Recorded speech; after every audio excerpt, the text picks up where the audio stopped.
went to sleep. She would always leave it just within reach. This particular night was like no other. She plugged her phone in and laid it on the bed next to her. The next morning, her mother called up to her. After several times of not receiving an answer, she decided to go up and wake her daughter for the day. What she found when she got there was the beginning of a horrible nightmare. She found her daughter unconscious when she reached her. Her parents immediately drove her to the nearest emergency room. Upon arrival, the doctors confirmed that Lee Thai-shon had already passed away. As anyone can imagine, her parents were completely overcome with grief. They couldn't fathom what could have possibly happened to their daughter. The previous night she was feeling fine. Nothing seemed out of the ordinary. Doctors decided to perform an autopsy to help determine just what could have happened to the young girl, and the results showed that she had died of an electric shock. Her parents still had a hard time understanding that. At first glance, nothing indicated that anything was out of place or unusual.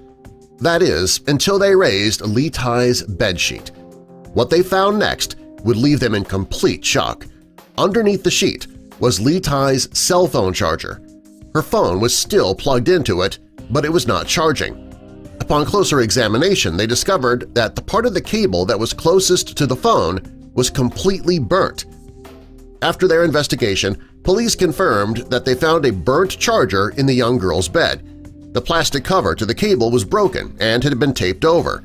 While this is something that many may not consider to be harmful because of the low voltage, it actually is hazardous. Charging your cell phone with a broken charger poses many risks, including electric shock and fire hazards. While it may seem easier and cheaper to try and make your own repairs or patch it up with tape, it is very unsafe. It's always better to get rid of broken chargers and replace them with new ones that are made for your phone specifically. It's also a good practice to charge your phone on a nearby table or dresser, if you feel the need to have it in the same room at all. Placing it in your bed with you or under your pillow while it charges, that creates too great a risk for accidents to happen. Doing so can cause your phone to overheat as well if you leave your phone on during that time. That could result in your bed or pillow catching fire.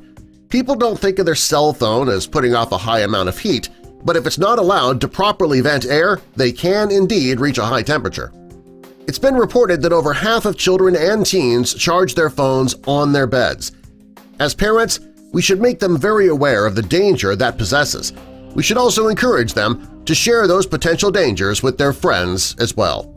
You can help us share this video with others and possibly save lives by clicking that like button. And also be sure to share this video with all your